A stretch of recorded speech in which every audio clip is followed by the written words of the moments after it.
Sunday. So I had a really cool revelation this morning. So the Lord was just kind of leading me to be all kinds of different this morning. My routine was not a whole lot like it usually is. And he was just inviting me to do different things and in different ways today. So I found myself, at the time I'm usually getting ready for work, I was actually in my floor in my office, just hanging out with him and talking to him, and I did communion in there today, and just all kind of different. And what came to my mind was Eli, Eli, lama sabachthani.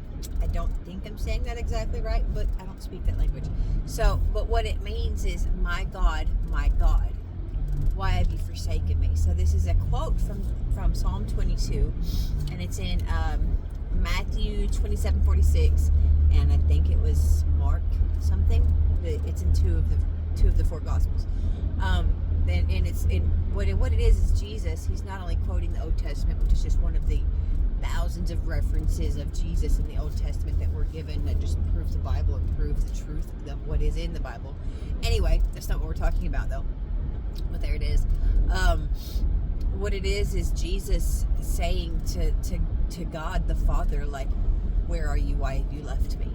Why have you left me? And as I sat there, it has been a really eventful morning for me. In my own stuff, more in my mind than anything, but in my life, it's been a super eventful morning, and I needed this preface to what was going to happen afterwards. And it's so cool how God works, flipping my morning around like he did, and rearranging my schedule and my routine, and preparing me for what was coming. So as Jesus asked God, and as I was picturing Jesus asking God, why have you forsaken me? And then knowing, I'm processing this, realizing that God really did, because, when Jesus was on that cross, he was bearing all of the sins of every man, every woman, from Adam and Eve on up to whenever Jesus does finally come back and eternity begins and this world ends. All of the sins. Now, not only was that heavy, I can't imagine what that felt like for him, but God doesn't look at sin. God is perfect, and he doesn't look at sin. He can't. So he could not be with his son in that moment until the sacrifice was made, and until everything was atoned for, until the righteousness was brought back. He could not look at his son. So Jesus was forsaken for a brief instant of time. Jesus was completely forsaken by God the Father. And as I thought about that, and how excruciating that must have been, and I remember the second to last time that I got sober, the first time I really meant it, the first time I really could have made it, and then I relapsed. I remember just feeling the separation, just and it was really just me, and I was just drowning. I was stuffing stuff on top of the God in me and the things that I knew, and the way that I felt, feeling like I had isolated myself from God, and me flipping that in my mind to feeling like God had left me, I can't describe that. The worst. On top of everything else in my entire life, that was the worst feeling. So I can't imagine how Jesus felt actually being forsaken. But as I was thinking about that, I was thinking, wow, so I'm in the middle of communion thinking about this, right? I'm sitting on my floor, and I'm just like, so Jesus and God planned this, like, to be in that moment where God could not look on his own son, he could not be with his own son, just so that we could live our lives and never be forsaken, just so that we could, no matter how many times we sin, no matter how many times we falter, no matter how many times we just get it wrong, so that we could go through our lives and not be forsaken. I wonder if you guys can see that pimple patch. But and that was amazing to me to think about, like, not only, like, it's not enough as it is, for Jesus to have come, giving up his throne for a time, to be with us, to be human, and to live the humble life that he lived. And then on top of that, like, it's still not enough that he gave his life, his physical body, the breath in his body, his, beaten, wounded, pierced, mocked, humiliated, betrayed, all these things.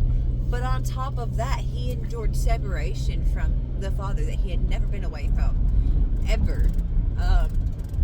and they're one, and he did that so that we could, as sinners, as people who would reject him, who would just, so many of the things that even we as believers do, just completely, we're not good to God. We're not good to God. We don't honor Jesus. Even the best of us do not honor Jesus the way that we should, considering what he did, and yet he calls us worthy anyways, and he did what he did so that we wouldn't have to endure that separation, so that we wouldn't ever have to be forsaken, so that we wouldn't ever have to be condemned for our sins, so that we could always be close to God and always be close to Jesus. And I was just thinking about that this morning, and I don't know who else this is for, but I'm sure there's a lot of you, because none of us are perfect. None of us are perfect. And I have to put out that also that I'm not a greasy grace person. If you don't know what that means, I'm dead set against believing that you're saved and you get to do what you want. I don't believe that at all, not even for a second. And I do believe that being a true follower and a true lover of Jesus means that we're not able to live in sin without a sorrowful conviction coming into our hearts, and just this need to repent, this need to get back close to him. But what doesn't come with that is condemnation. What doesn't come with that is separation, because we're human, we're weak, we have weaknesses, we have temptations that we falter to, we get things wrong sometimes, we get caught off guard, whatever it may be. We don't have to make excuses. We don't even have to figure out why necessarily. Although, it might be a hard issue, you might want to. But the point of it is that we get to catch it. We get to catch it, and hopefully the longer you've been with Jesus, the more instantly you catch it. And we get to turn to him, we get to confess to him, we get to repent to him, and we get to be received back into his presence, and we get to receive him. He never leaves us. He never leaves us. He never forsakes us, because Jesus came, and because Jesus allowed himself to be forsaken by God the Father for a brief instant, we will never be forsaken. And I just hope that resounds with somebody today. I hope that hits somebody right in their feels today. And I hope that, for all of you, because I know we all do it, that struggle with sin, that struggle with something that you feel some type of way about, that you can stop condemning yourself, and that you can remember this.